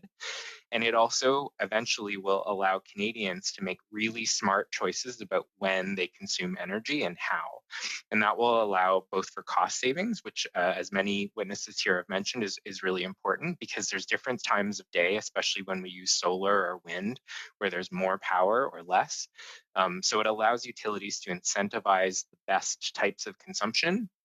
And then on the flip side, if you're looking at like a commercial landlord that's deploying a bunch of charging stations, such as many of our large clients that have started electrifying their parking lots, it allows them to make really smart decisions about where they position charging stations, how much they charge for them, and really to manage energy, which can be the biggest single cost in deploying those charging stations. So it's opening up basically a whole new world of analytics and also smart energy management.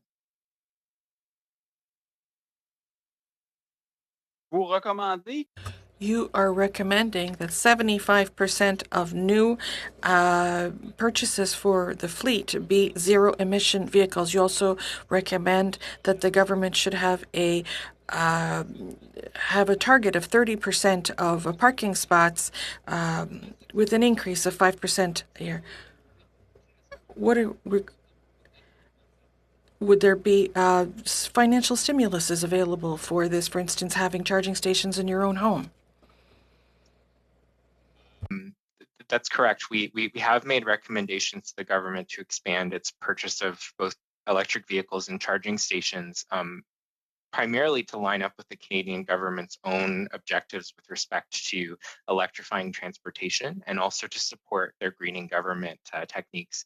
So I think that's an opportunity for direct investment by the government.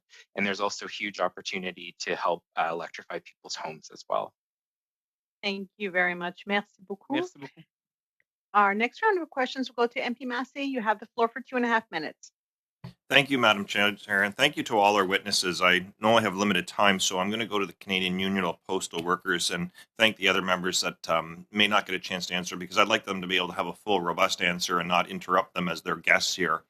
My experience has been with the Canada Postal assets is that we're underutilizing some of the potential that we have.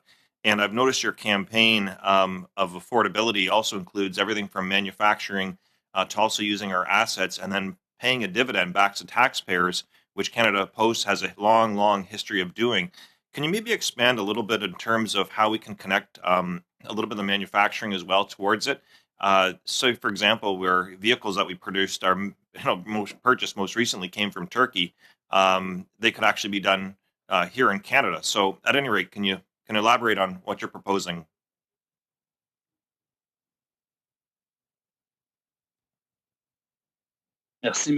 Thank you, Mr. Massey.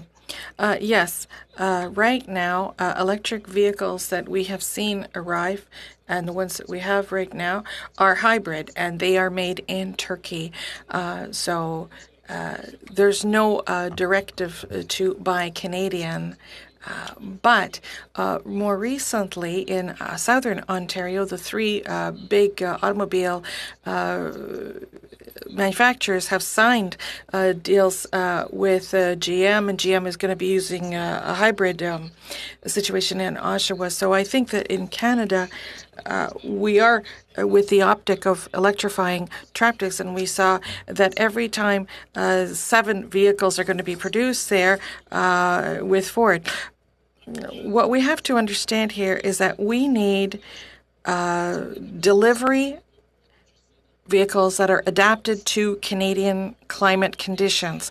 In other countries, think about Germany, where Mercedes, the car company, has created a 100% electric vehicle that can go for 200 kilometers and can be used in climates such as Russia. And and we know what Canadian winters are like, and we need something like that to be developed in Canada, to have 100% vehicles that are made in Canada. It would help to create green jobs. It would help with the economic recovery within the corporations. Thank you. We'll now go to MP Baldinelli. You have the floor for 5 minutes.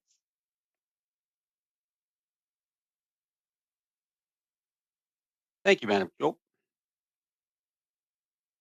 There we go. Thank you, Madam Chair. I apologize for that. And thank you to all the witnesses for being here this morning. And I'd like to go to Mr. McTague and follow up on some of his earlier comments. In response to one of the line of questioning, you had mentioned that, you know, if we're not careful in the approach that we take, it will have an impact, and an economic impact on the type of recovery probably that we're going to experience in the years ahead. I mean, following up on a line of questioning from one of my colleagues, and we did talk about the Green Energy Act. I come from the community of Niagara Falls. You talked about being from Pickering. I've got those Sir Adam Beck plants that you had talked about, 2,200 megawatts of power. But I mean, the concern of the impact and the debt levels that were brought about by the Green Energy Act. I mean, the individuals that were involved in developing those policies are the same cast of characters that are involved in developing these policies that this federal government is now advocating and putting forward. So that concerns me for my constituents. I mean, does it concern you and the impact that that will have on our country? Mr. Baldinelli, thank you, and it's a great pleasure. Not very far from you here in Oakville. I can tell you from my home right now, you see the electricity comes from the Adam Beck, one of the few lines left over from 1911. And of course, it does concern all of us, I think, Mr. Baldinelli, when you have the desire by constituents to understand where the economy is going, whether or not the current economic bubble we find ourselves in, not just in terms of housing, but lumber prices. We're seeing inflation now creeping back in. I think the last thing we need to be visited with is untested, untried technologies that go way ahead of not just the laws of physics, but I think what we can see achievable here in Canada for the time being. Being in Oakville, I note, and I'm sure you're driven by it, the over 12,000 cars that are sitting there because we don't have microchips. Each of those vehicles are missing 17. So we need to understand that as we make this transition to the new green or new economy, we can't forget that it can't be done without fossil fuels and without hydrocarbons. And I don't think there's many in your constituency or in my former constituency who would disagree with that. So it's an excellent question. And but I sense that we have an opportunity in this country to rejoice and celebrate. I am extremely concerned about the fact that without oil and gas being as successful in manufacturing and our agricultural sector being adversely affected by carbon taxes, that we may find ourselves in a situation where we can't pay off massive debts that we've incurred. And I think that's something that's a generational issue. I was there in 1993 to 1998 when our government had to make some very, very unpopular choices to cut back on programs, social programs for teachers, for housing, for the pensions, and for our hospitals. I don't think we want to go down that road. I think we have to be very careful and look before we leap. Thank you. And then just following up on that and the approach that we talk about, you had recently posted on your website about the reductions and the emission targets. And you had mentioned about, you know, Greenhouse Canada, Emissions Canada that are listed. Our 2019 emissions level had actually increased by 1% over 2018. But when we're compared by, you know, for the Paris Target Accords, we're going to 2005 as a baseline year. And you're saying over those 14 years, emissions have only gone down by 1%. And so you're then postulating with the government's new commitments that they're going to have to reduce emissions by 29% over 11 years. How does one do that without having a negative impact on the Canadian economy? And how can they do that? A really good question, Mr. Baldinelli, and I don't know how they're going to do it. I've strained to try to find out how you're going to achieve, assuming the Paris target of 2030, 30% under 2005. You're now increasing that to 40 or 45. It's been increased. I just don't see how. Yeah, I don't know how you can achieve that.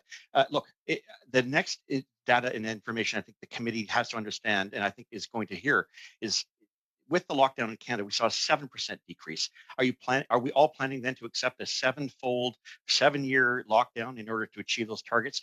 we need to make sure the technology is there. It evolves in such a way that we get credit for the things that we do. And I'm with you. I think those are great stretch goals, but I think they're impractical and they may very well be unrealistic. And I think that's where all of our political parties have to be, provide realistic objectives in the context of the great things that we've done in this country, especially from your riding, which was the first adopter of Tesla technology globally. Thank you. Thank you, Madam Chair. Thank you very much. We'll now go to MP Erskine Smith. You have 5 minutes. Thanks very much, Chair. I want to start with Mr. McTeague. First, thank you for your service. I know you served a significant amount of time, and I know this job isn't always easy, so I do appreciate that. You and Ali were going back and forth there about science, and obviously we should listen to science. Obviously, we have obligations to the international community, but this is also about our kids, and it's also, frankly, about jobs. But you have said it is a nice idea, and I think the idea, the contrast you're trying to make there is, this is a nice idea, but there are more pressing matters for Canadians. So if I can put it in a different context, if I went back to my constituents and I said, well, pandemic risk, we should address it, but it's a nice idea, but I'm really focused on affordability right now. Don't you think my constituents would say, Nathaniel, you should be focused on reducing pandemic risk? A very good question, Mr. Erskine Smith. And I know of your good work, and I see a streak in you that I might have seen in myself 20 or 30 years ago. So hats off to you. You're on the right committee. I would also have my constituents would have raised issues at the time of why would you see increased taxes in the midst of a pandemic, which unfortunately the government did not just once, but twice. I think we have to deal with these crises as they come, but we also have to plan the long term in terms of where we want to be. I mean, Yogi Berra put it very well, to use a Jean Chrétien expression. You know, if you don't know where you're going, chances are you're going to wind up somewhere else. And I think in the context of what are the deliverables of this federal government, of our parliament, in terms of its ability to address the issue at hand? I think we've spent a considerable amount of time talking about green energy and green ideas for the future, and I think they're important. But I also think that they tend to. I want to talk about. Sorry, yeah. Sorry. I go ahead. 5 minutes. Yeah, I'm sorry, but I want to talk about pandemic risk in particular, because when I look at the dollars and cents of it, and I know you're a dollars and cents guy, the estimates I've seen are the costs of preventing a pandemic are measured in the billions, and the costs of pandemics are measured in the trillions. And we are living through that today. So I care a lot about pandemic risk, and it not just as a nice idea, but reducing pandemic risk. And so then I read the UN Environment Programme's report from July, and they say of the 7 human-mediated factors that are most likely driving the emergence of zoonotic diseases, something I care a lot about, reducing that risk, one of the 7 is climate change. So if we look at the dollars and cents and where we want to be, shouldn't we be addressing climate change in a really serious way? I think you're correct, but I think you look at what I wasn't able to say. I hope you get a distribution from the clerk as to what I was going to finish my original comments. Steve Koonin, the former undersecretary under Obama, who also said we can't overestimate the idea that somehow climate change is going to have a negative economic impact, specifically to health. You know, with the introduction, and it may be completely converse to what we are thinking today, but it wasn't 10, 12 years ago. Without fossil fuels, without hydrocarbons, you wouldn't have the kind of protection of a civilization. You wouldn't see the proliferation of civilization as you're seeing today. And so while climate change may be a connection to, which I don't for a minute doubt or debate or dispute, may be connected to other issues, it's also one of the main reasons that our fossil fuels, the things that we're trying to get rid of, have a lot to do with increasing, improving, and protecting. Think of PPEs here. No, I agree. We've built civilization in large measure, our certain prosperity in Canada on our expansion of fossil fuels, but we also have to recognize the risks that it poses to us in the long term, including our kids, but also to the rest of the world. That UNEP report says an extensive literature review of emerging diseases in Brazil revealed relationships between infectious disease outbreaks and extreme climate events and environmental changes, including deforestation. So that very progress that we like to hold out, it's also not necessarily sustainable progress. I do appreciate your point about affordability. I care about consumer advocacy as well, and I think we do have to focus on, that's why the price on pollution, it has to be revenue neutral and money back to Canadians, and ideally those at the low end and the middle end are made whole as much as reasonably possible. But we do have to obviously change our behavior, and not just as related to climate change, but in relation to reducing pandemic risk. With the remaining, but I appreciate your advocacy here. With the remaining time I have, and I know it's not long, Caroline from the Climate Action Network, how do we compare to other countries in terms of our climate ambition, particularly as it relates to recovery packages? Merci, Thank you for the question. First of all, there are many countries, the US, the UK, Germany yesterday, who announced new targets as part of President Biden's summit. So Canada announced a new target in a range of 30 to 40%. But of all the countries who announced new targets, we remain amongst those who have the lowest targets. So we have to continue being ambitious. Second, I would say in terms of investment per capita, I know that I have little time. Canada has made historic investments, but if we compare ourselves to France, Germany, the EU, or the US, per capita, those are still fairly low. Start our third round of questions. Our first round goes to Député Généreux. Vous avez 5 minutes. Merci, Madame la Présidente. Je vais faire un petit... Thank you, Madam Chair. I'm going to be humorous now. Mr. McTeague, if you have such bad internet and power from 1911, I'm not surprised you're having technical issues. So that was just the joke to start us off. But I want to I would like to mention that I also think that respect is important, even when our opinions differ. And I asked Ms. Brouillette and Latour whether they were lawyers, but I can't decide to discredit their answers because they are not of a given profession. I think that everybody's entitled to an opinion about the environment and about everything we can do for it. Madame Brouillette, I'm going to give you an opportunity to keep going in your previous vein. You crinkled your forehead a few times. I saw, because you're close to your screen, we heard about line 5. You were frowning. We heard about the negative effects of line 5 closing. We are for a transition, of course. In your opinion, what is the timeline for an effective transition? Thank you for this question, and I'll ask my colleague complete. I just wanted to react about my frowning. It's because I want to reestablish the facts here when it comes to the subsidies for fossil fuels and renewable energies. You cannot look at this issue without looking at the whole question of without looking at subsidies for oil, which have tripled during the pandemic. So this also contributes. This is taxpayers' money as well. And it slows down this necessary transition. So the Environmental Defense recently was showing that the federal government announced of almost $18 billion to the oil and gas sector. And you mean wage subsidies?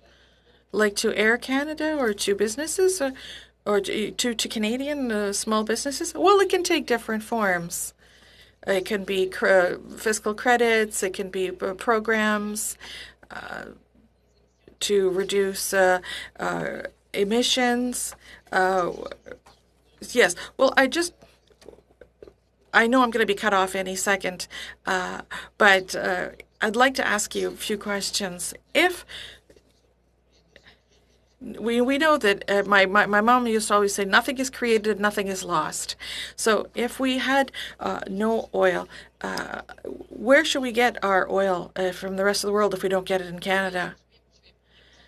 Well, I would have to say that the expansion of the oil and gas sector is, with all the new infrastructures that are planned right now, is all for the purposes of exporting, right? So the expansion of the oil and gas sector in Canada is kind of has nothing to do with the energetic demand and the way Canadians use energy. That doesn't mean that we shouldn't reduce energy demands and fossil fuel demands. With several measures can be used. There's the FISADs between Right now with a 35, but there's the environmental defense. We have made a modelization of, well, what kind of impact would it have on the Canadian economy rather, if we reduced our emissions between now and 2030. And what we saw that it was going to reduce the average household costs. So it has a lot of affordability. Yes. Okay, I'll ask you another question. So how come Quebecers who think of themselves as environmentalists, how come they use the highest number of Ford 150s and SUVs, and the average garbage bag? I was, we had the brown recycling bins in 2005. We were the first ones, and that was when I was mayor of Pocatière, and we have the biggest, the heaviest garbage bag ever. So how is it that we feel very green and we allege ourselves to be very environmental? How come it is that there's a kind of a form of hypocrisy, don't you think? Oh, I knew it. I know it. Yeah, well, no, it's a good question. We know that SUVs really increase emissions in transport, but I would be happy to give you a report on this, on the cost of marketing that are invested in those kind of vehicles, and that contributes to the sales. Oh, I'm so sorry, Madam Chair. No, I hate to cut you off, but I have to. Sorry. Madame Brouillette, do you think that you could send the document that you just mentioned to the clerk, who would love to share it with the members? Minutes.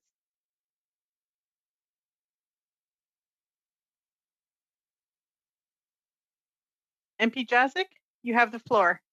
Thank you so much, Madam Chair, and thank you to the witnesses who have, many of you, suggested some excellent recommendations on the way forward in terms of economic recovery, especially those of you who have addressed climate change. I'd like to ask Mr. Cairo of Advanced Building Innovation Company a little bit more about his recommendations. We've received your speaking notes, Mr. Cairo, and you specifically have some areas that you're interested in. One of them was increased R&D support. Has your company been able to access any source of support from government? How have you done what you've done, which is considerable, to date, and what are your recommendations around R&D funding? Thank you very much for the question. And it may come as a surprise, but my personal point of view, which is one that's based on both academic interest, but also entrepreneurial spirit of our organization and my own background in business, is that I think business needs to remain in a competitive environment and forced to fend for itself. I think that innovation in the future with respect to climate, the many things that are tied to a sustainable future, are all things that can happen in a competitive marketplace without the need with much government intervention. Now, to specifically address your question about research and development, one of the best ways to deal with research and development investment is to allow for some tax relief and credit for those types of investments. So I'm not talking about having government cut checks to stimulate research and development. What I'm talking about is allowing for business to be incentivized to invest in tomorrow's technologies and also immediate solutions to some of the biggest problems that we face by having those investments free of overtaxation. And there's many examples of that in particular I can get into, but for our own business, for example, we have not accessed any government funding. We have applied for, in the one example, some research and development tax credits associated with some big investments we made. The offset of those investments won't even come close to the amount of investment that we put in. But I think that's right. I don't think it's government's job to invest everywhere. I think responsible business, when they're looking at an emerging new economy and consumer demand, can shift gears and not always be rear view looking. I think responsible business is the future will always be trying to reinvent themselves as consumers and demand shifts, in some cases towards sustainability, in other cases away from sustainability, ironically enough. Thank you. I really appreciate your point of view. You also refer to planning and building approval process reforms. This more on the provincial municipal level. I know that part of your work is on, I guess, modular advanced manufacturing type of processes. Have you had some difficulty in terms of getting approvals for projects? I know the city of Markham, as an example, is the area I represent. They're extremely interested in this type of construction. So what do you see there as being necessary? It's a wonderful question, and I really appreciate you asking it. And it would take me weeks to sort of get through it, but I would say that land use planning in Ontario in particular has not kept pace with the required flexibility that's going to be needed for resilient cities of the future. And I have a whole host of ideas on how to reform that. But what I can say is more regulation in building code, I don't believe is a solution. And we have some very specific examples of more energy efficient and green technologies that are actually precluded because of antiquated views of building code and very prescriptive regimes around what energy efficient solutions look like. My view on this is that as consumers are demanding more energy efficient product, the industry that produces those products will adapt and provide the consumer what it's looking for. The role of government isn't to say it's this 5 things that must happen in order to be energy efficient. I think industry can do a great job pushing the envelope on energy efficiency. We've actually reduced the carbon footprint of our product line by 30%, way and above and beyond the building code. But many of what we do, of the things we do, wouldn't exist if we didn't always challenge what that existing building code prescribes. So I really appreciate the question, and I think it's a very important issue you raise. Thank you. Thank you so much. We'll now turn to Député Lemire. Vous avez 2 minutes et demie.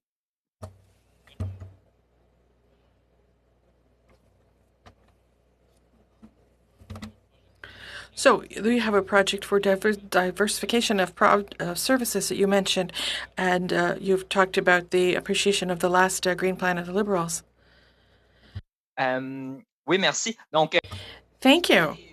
So when it comes to the expansion of services, we have had the postal bank, the expansion of services, everything that we can. We really want to reinvent the whole thing, and so a strategy for the Liberals. Well, when it comes to crown corporations, they use the word encourage, and we find that there's a lack of leadership here. But what does this mean to really encourage? Does that mean we finance 100% of the energy transition, or we send postcards with a slap on the back? So one of the things that we have noticed here is that there's a lack of vigor here.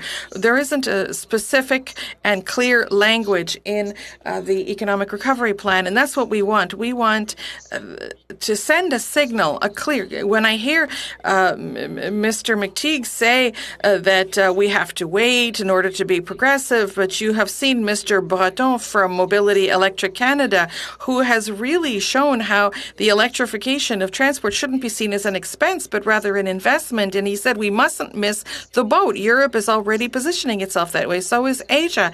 And our partners, the Americans, are also doing the same thing. So we really have to go ahead with the electrification of transport, but we need to use our biggest crown corporation. And it's not 9 little charging stations that are going to change things.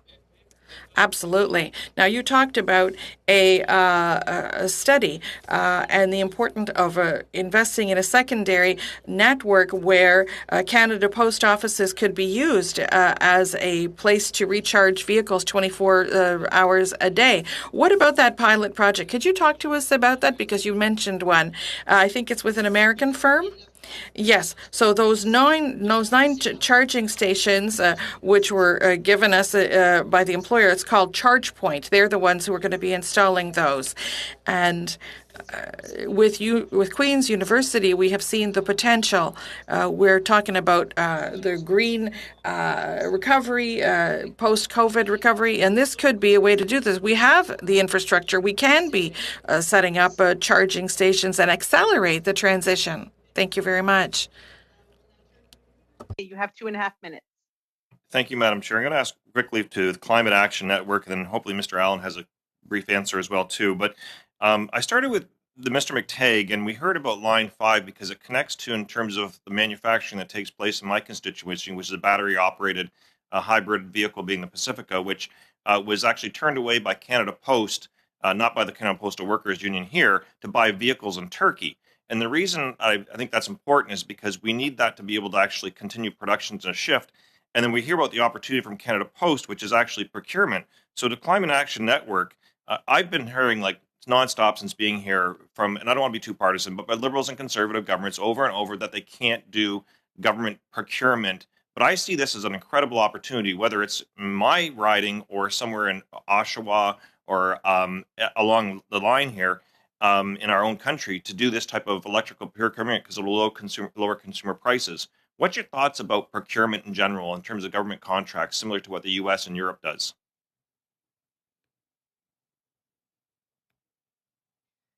Merci pour la question. Thank you. Avec le pouvoir d'achat que le gouvernement a, Obviously, with the kind of purchasing power that we have with procurement that the government has, this is an excellent opportunity to create an effect on the economy and contribute to this transformation. And I would also say that within that change, it is important that we don't forget about the just or the fair transition that my colleague Lauren mentioned a while ago. So we have to support all of the workers who are going to be affected, not just affected because of climate change, because of robotization, automatization. So we have to look at fair transition. Workers working in my constituency elsewhere, because instead of buying vehicles from Turkey, which is absurd. Mr. Allen, sorry, I'll give you whatever time I have left, Madam Chair. Thank you. Such an important question. What we've seen in provinces like Quebec and British Columbia that have really worked to start electrifying their provincial fleets and municipal fleets is very significant opportunity for Canadian businesses on both the charging side and now as we get more Canadian EVs on the vehicle side. And I couldn't agree more with the opportunity. There are some interesting trade issues we need to work out and look at as well with Buy America. I'll leave it there. Thank you so much. We will now go to MP Polyev. You have the floor for, there he is. You have the floor for 5 minutes. Mr. Cairo, thank you for being here today. Very proud to have a local business, a champion of innovation and technology, testifying before this august committee. Now, what you are doing is making housing more affordable with your technology.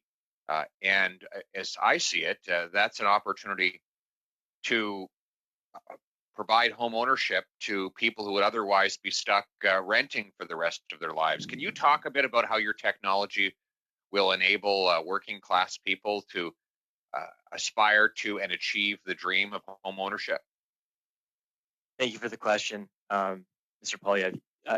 It's one of our, it's actually a very important part of our philosophical underpinning that we address affordability in housing stock. It's becoming an extreme issue, not only in Ottawa, but across the country. And manufacturing practices do have a whole host of solutions that are available to address the issue. The biggest factor that is creating an affordability issue, obviously, is the cost of underlying land and the lack of land supply for urban home inventory.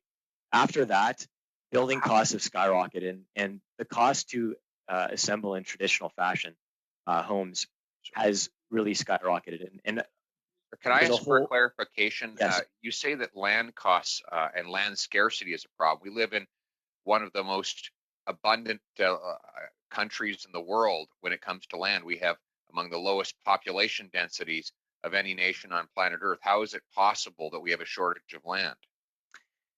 Municipalities over the last in Ontario, but also with the previous government in Ontario, had made some pretty drastic maneuvers to intensify growth within existing urban areas instead of allowing for responsible and sustainable growth to continue outside of existing urban areas. And what that's led to is, in part, threats on existing neighborhoods that are dealing with mid-rise and high-rise buildings in their backyards, which they're very adamantly opposed to.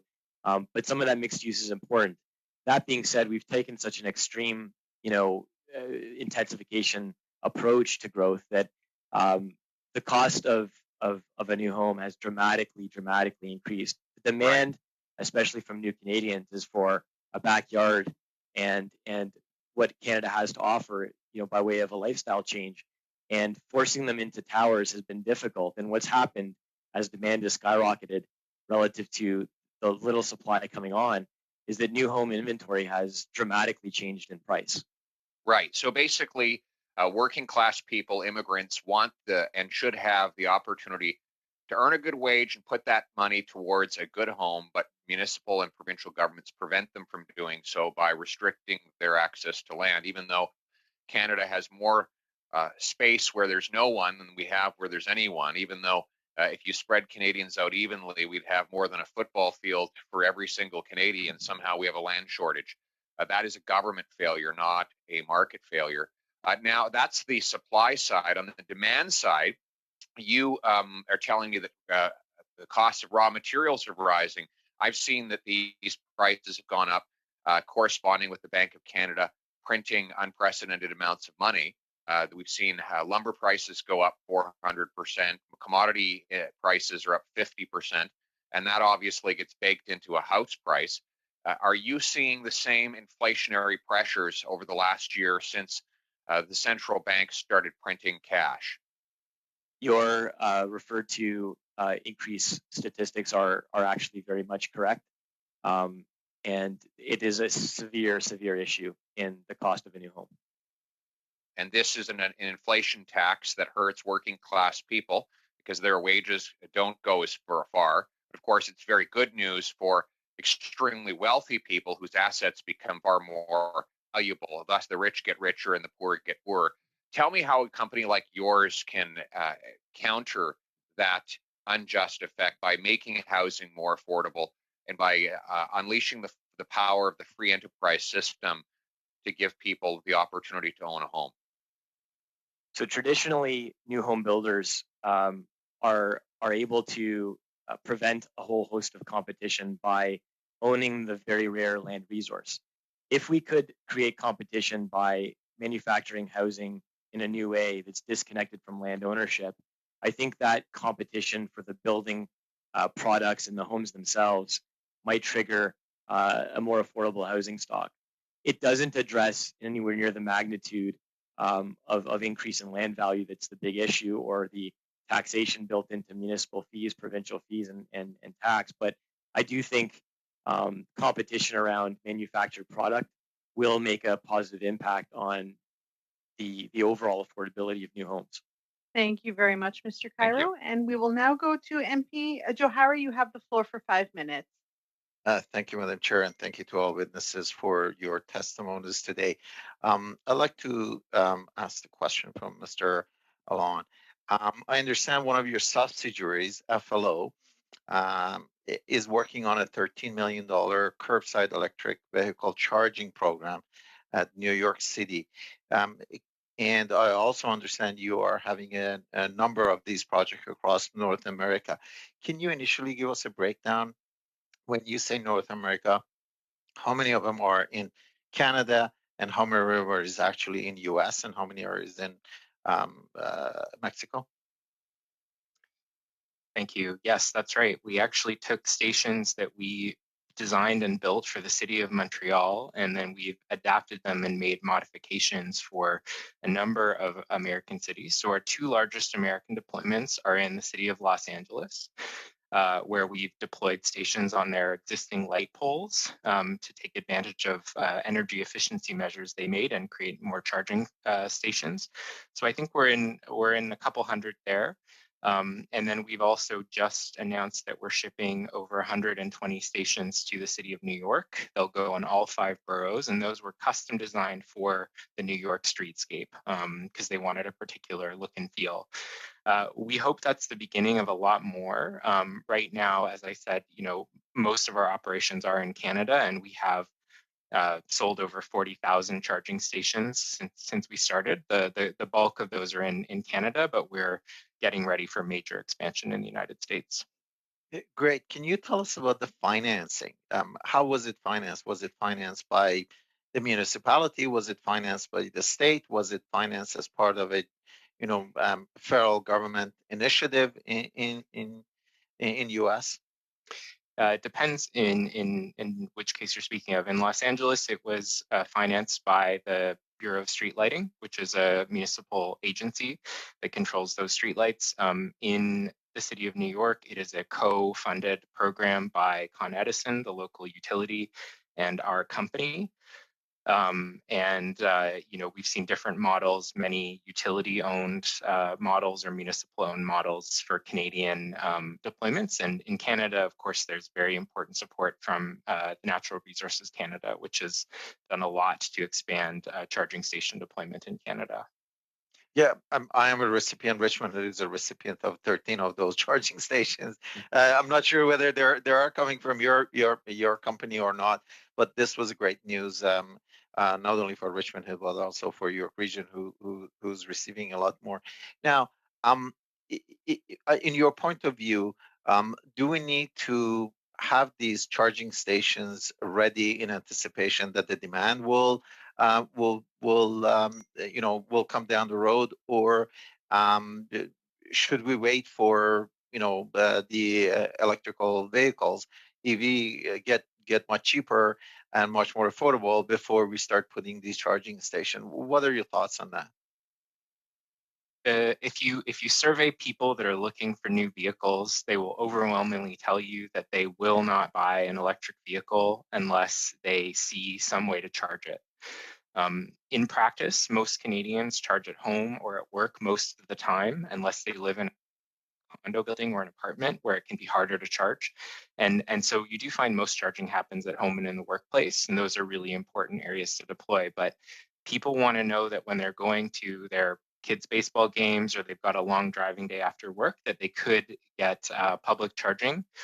And it's important to provide charging for people that are doing rideshare or people, as I say, that live in condos and apartments. So what we find is you really do need to build the base infrastructure to get mass adoption. It's actually one of the most important ways to transition the transportation system to clean energy. Great. Thank you for that. And can you, in your opinion, what does the federal government can do specifically on top of everything that it's doing, to be able to help building that infrastructure that you're talking about? So the federal government plays what I would call a critical role in supporting the build out of public charging through the EVA FIDI program and ZEVIP from NRCan. Those are absolutely essential programs that have recently been expanded and that play a role in making sure all Canadians, not just Canadians in big cities or in particular regions, have access so that they can get the benefit of cheaper electric transportation. In addition, we think that there's a big role to play on government procurement because the government operates so many fleets. And I see I'm out of time. Thank you. Thank you. Thank you so much. And with that, that ends our time for today. I'd like to thank the witnesses for being with us and your excellent testimony. It's been very helpful for us in our study.